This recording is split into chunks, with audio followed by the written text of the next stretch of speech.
The story begins in 1962 on a grand luxury cruise ship where hundreds of people are enjoying music, drinks, and dance. The famous singer Francesca and her band are performing beautifully, and everyone is lost in the rhythm, except for a little girl named Katie. A waiter notices Katie sitting alone writing, "I'm bored" on her toy board. Just then, the ship's captain smiles at her and invites her to dance. The atmosphere is full of joy and laughter, but no one realizes that someone mysterious is standing above, pulling a metal lever slowly. In seconds, a sharp wire snaps loose and whips across the dance floor. Everyone dancing suddenly freezes. The wire slices through the crowd, killing almost everyone instantly. The ballroom turns into a scene of horror, covered in blood. But Katie survives because she's small enough to avoid the wire's height. 40 years later, a salvage team is working on the open sea to recover an old damaged ship. The ship is half sunken, filled with water, and very unstable.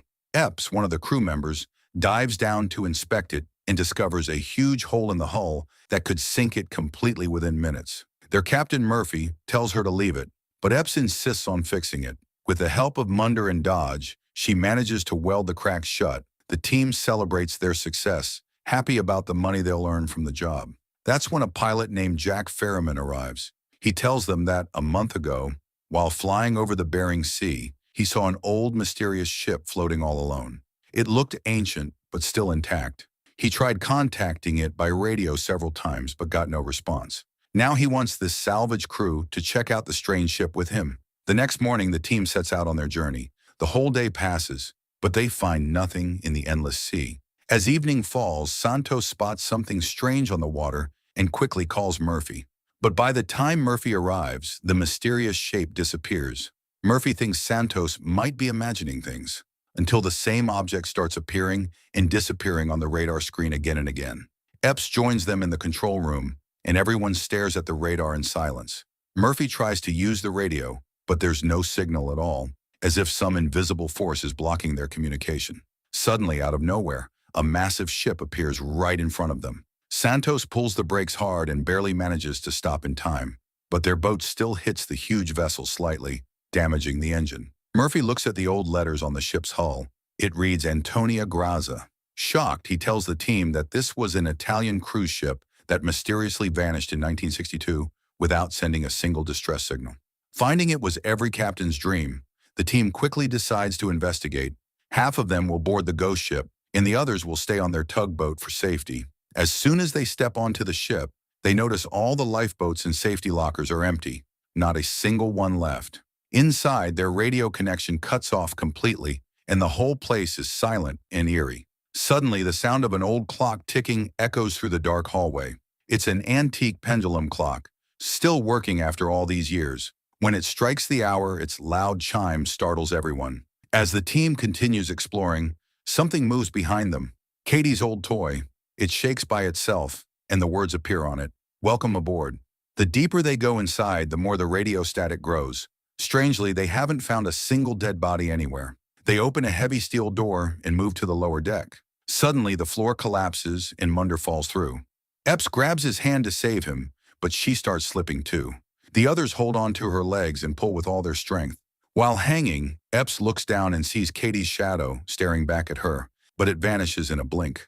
After a tense struggle, Dodge and Murphy manage to pull both of them up safely. Finally, the team reaches the bridge of the ship. The compass and steering are completely dead, and the fuel tank is empty. Murphy picks up the logbook, while Dodge finds a digital wristwatch, something that didn't even exist back in 1962. That means someone had already found this ship before, but mysteriously left it behind. Finding nothing else, Murphy tells everyone to rest for the night. They'll tie the ship with ropes in the morning and start towing it back. When the team returns to their boat, Ferriman asks if they found out what really happened to the mysterious ship. Murphy shakes his head and says nothing yet. Then he tells them a story about another ship called the Mary Celeste, a real ship that was once found completely empty, with no crew, no bodies, just floating in the ocean. Murphy explains that, like the Antonia Grazia, the Mary Celeste also drifted for miles without a captain until it finally ran out of fuel. He says, "Ships like these are what sailors call ghost ships." The team starts discussing what to do next. Murphy suggests towing the ship back using their tugboat, but Santos disagrees, saying their small boat isn't powerful enough to pull such a massive liner. Plus, the ship's anchors are missing, so there's no way to keep it steady. Greer says that maybe if they repair the engines, they could move it, but that would take at least 2 weeks. The next morning, the team puts on scuba suits and dives underwater to inspect the hull. Down below, they find a huge hole in the ship's body where water is slowly leaking in. Worse, the strong ocean currents are pushing the ship toward the rocks. It'll crash in less than 3 days if they don't act fast. The crew argues that fixing both the engines and the hull in such a short time is impossible. But Murphy, being a strict captain, orders them to try anyway. Santos stays behind on the tugboat to work on the engine, while the rest of the team splits up to explore different sections of the ghost ship. Soon they realize that the radios aren't working at all, as if something supernatural is blocking all communication. Munder and Dodge head to the lower deck, where everything is wet and half flooded. After a long search, they finally reach the engine room, but it's completely underwater. On the other side, Greer and Murphy reach the captain's cabin. Murphy stops Greer at the door and decides to go in alone. Inside, he finds the captain's hat, a razor covered in blood, and an old bottle of whiskey. Hesitant but curious, Murphy picks up the bottle and pours himself a glass. But as he raises it to his lips, he glances at the mirror and sees the ghostly face of the ship's old captain staring back at him. For a second, his own reflection changes into the captain's face, and then everything turns normal again, as if nothing happened. Murphy quietly leaves the room, not noticing that as soon as he steps out, the reflection in the mirror changes back again on its own. Meanwhile, Greer roams around the ship alone and discovers an old elevator shaft. The elevator has fallen all the way down. Elsewhere, Epps and Ferriman get separated. While walking alone, Epps enters an old swimming pool room. Inside, she notices bullet holes on the walls and empty shell casings scattered all over the floor. Signs of a violent shootout. As she climbs the stairs, she suddenly sees Katie's shadow standing right in front of her. Startled and terrified, Epps loses her balance, falls back and hits the floor. Everything goes dark as she faints. A few minutes later, Epps slowly regains consciousness. She looks around, confused, and doesn't notice the blood slowly flowing under her, dripping through a hole in the floor. Just then, Ferriman arrives and helps her stand. As they start to leave, the walls begin oozing blood from every bullet hole, and within seconds, the entire pool fills up with blood. Hundreds of dead bodies floating on its surface. At that same moment, the haunting voice of Francesca's song echoes through the ship, playing over the radio too. Greer, hearing the melody, follows it and reaches the dining hall. There he finds a piano with a burning cigarette with lipstick marks still resting on it. On the wall nearby, he sees a poster of Francesca, the same singer from the ship's final night in 1962. Mesmerized by her beauty, Greer stares at the poster, unaware that Francesca's ghost is silently watching him from behind. Meanwhile, Epps and Ferriman reach the ship's laundry area. Epps opens a vent to check inside, but the moment she does, a burst of water shoots out, flooding the entire room. The door slams shut on its own, trapping them inside. As the water rises, they notice several floating corpses, fresh and barely a month old. Panicked, Epps tries to contact the others through the radio, but all she hears is static and strange noises. They look for another way out and end up in the cargo area of the ship. Epps wants to leave quickly, but Ferriman gets distracted by an old car parked nearby. Suddenly, Epps sees something moving under a pile of mailbags. She kicks it, and a swarm of rats rushes out, revealing a box filled with gold bars hidden underneath. Overjoyed, she tries to call the team on the radio, but once again, there's only noise. Then through the static, she hears a cold whisper calling her name. "It's so cold here." "Epps!" The voice freezes her in fear, as if the ship's dead souls are waking up. Epps and Ferriman then move toward the galley area, the ship's kitchen. Curious, Epps opens a freezer door, and suddenly hanging bodies inside start to shake and scream. Terrified, she runs out yelling, only to find that it was Munder and Dodge's prank. Later, the whole crew gathers in the cargo hold to open the remaining boxes. As they break them open one by one, they're stunned. Every box is filled with gold bricks. The crew bursts into excitement, but Greer looks uneasy. He suspects the gold must have been part of an insurance transport. Dodge points out that the serial numbers are scratched off, meaning it's stolen gold. Munder adds that maybe this gold is connected to whatever happened back in 1962. But now there are also new dead bodies, which makes things worse. Murphy reminds everyone that according to maritime law, anything found in international waters belongs to the one who discovers it. So the team finally agrees. They'll abandon the ghost ship and leave with the gold before anything else goes wrong. The team starts packing the gold bars, ready to leave the ship soon. Meanwhile, Greer and Santos return to their tugboat to finish repairing the engine. But suddenly, a gas valve inside the engine room begins to twist open by itself. At the same time, on the ghost ship, Katie senses something terrible is about to happen. She tries to warn Epps, but before she can, another dark spirit violently pushes her back. Back on the tugboat, Greer starts the engine, and in that very moment, a massive explosion shakes the sea. The engine room bursts into flames. Nearby, Munder and Ferriman barely escape by jumping into the water. Santos's body catches fire, and he dives into the sea. But the second blast from the tugboat sends burning debris flying everywhere.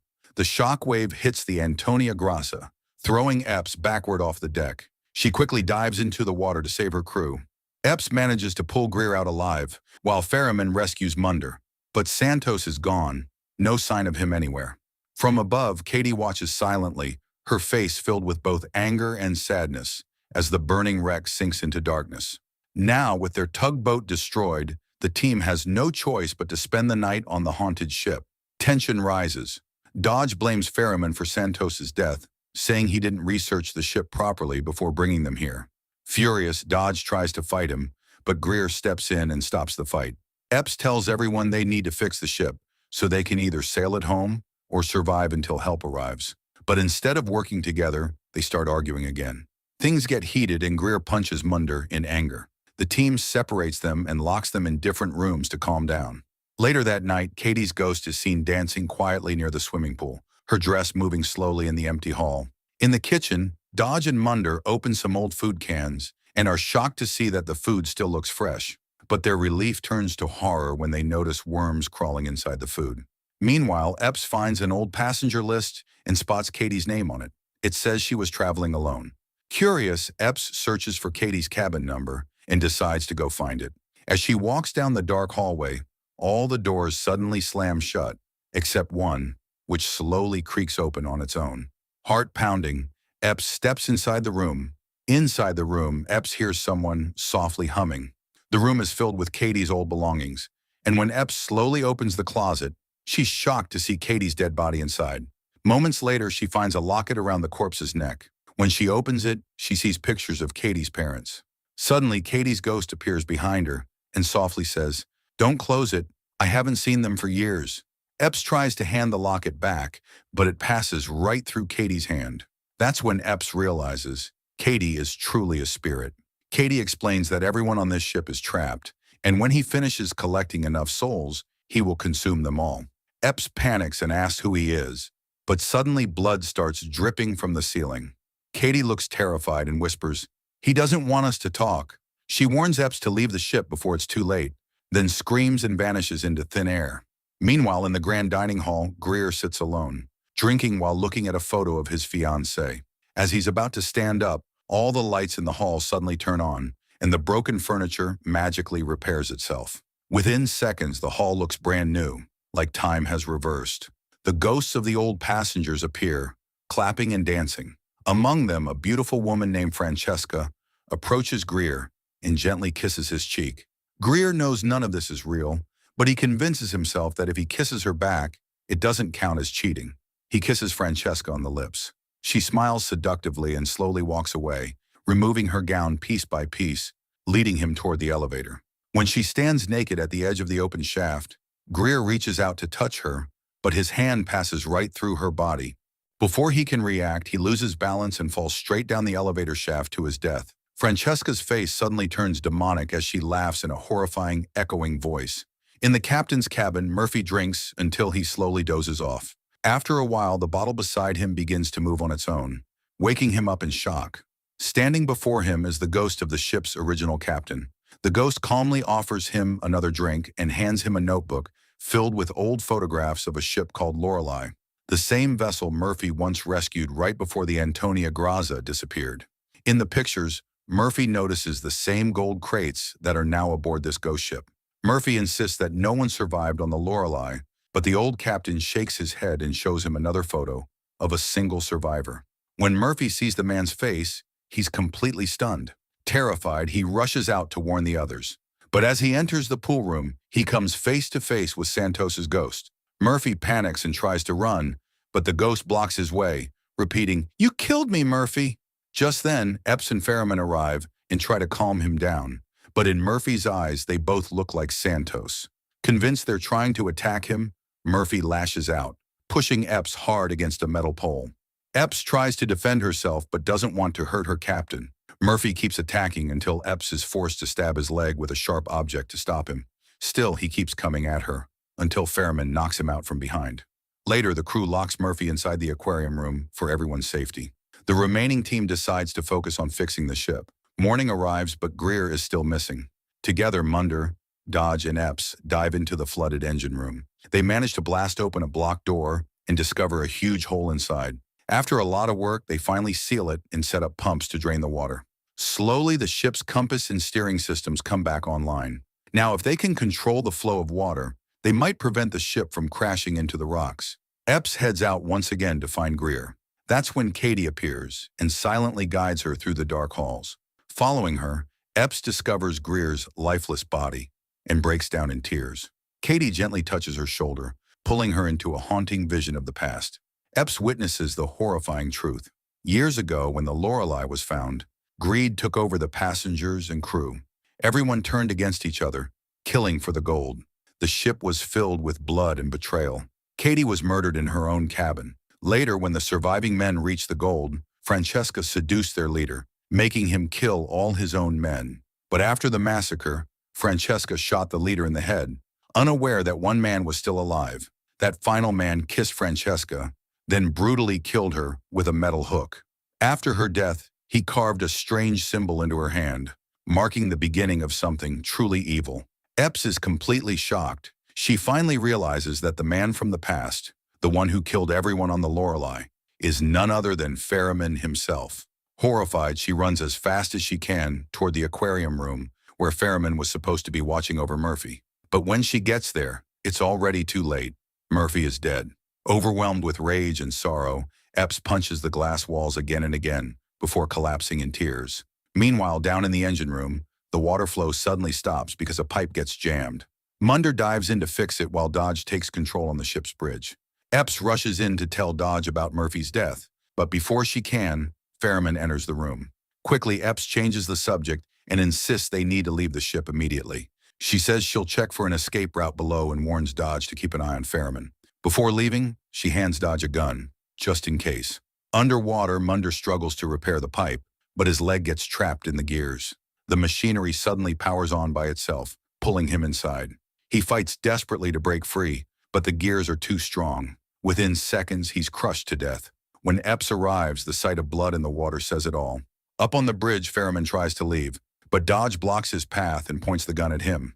Ferriman mocks him, taunting and cursing until Dodge, shaking with fear and anger, finally pulls the trigger. Ferriman falls to the floor, and Dodge assumes he's dead, but he isn't. Below deck, Epps sets up explosives to destroy the ship once and for all. Suddenly, Dodge shows up, claiming Ferriman is dead. Epps warns him not to be so sure. She explains that she's going to end this nightmare permanently. Dodge becomes furious and tries to grab the detonator from her, leading to a heated argument. As he yells and throws things around, Epps starts to grow suspicious. Why hasn't he asked about Munder yet? Before she can react, Dodge's face begins to twist and distort, revealing his true identity. It's Ferriman, who had killed Dodge earlier and taken his form. Epps is horrified. Now she understands everything. Ferriman isn't human. He's a damned soul, cursed for his sins. His punishment is to collect the souls of the corrupt, filling ships with death and sending them to hell. That's why Katie wasn't part of his count. She was innocent. Ferriman offers Epps a deal. If she walks away and leaves the ship intact, he'll let her live. But Epps refuses without hesitation. Furious, Ferriman uses his supernatural power to hurl a massive metal beam at her. She's thrown to the ground and the detonator slips from her hand, sinking into the water. Ferriman dives in and begins to brutally attack her underwater. Epps fights back desperately and spots a harpoon gun nearby. She grabs it and shoots Ferriman in the leg, forcing him back. Then she takes one last shot. The harpoon hits the detonator. An enormous explosion rips through the ship, engulfing everything in flames. Ferriman is burned to ashes and all the trapped souls are finally set free. Epps swims through the wreckage, gasping for air, and sees Katie one last time. Katie smiles softly and guides her toward the surface, saying a final goodbye before disappearing into the light with the other freed souls. Breaking through the surface, Epps watches as the fiery remains of the ship sink beneath the waves. The sky glows with the golden shimmer of liberated spirits. Moments later, a rescue ship finds her and pulls her aboard. Later, as Epps is being loaded into an ambulance, she glances over and freezes. The gold crates are being carried onto the rescue ship, and right behind them stands Ferriman, alive, smiling and watching her. Epps screams in horror, but the ambulance doors slam shut, and with that chilling moment, the movie ends.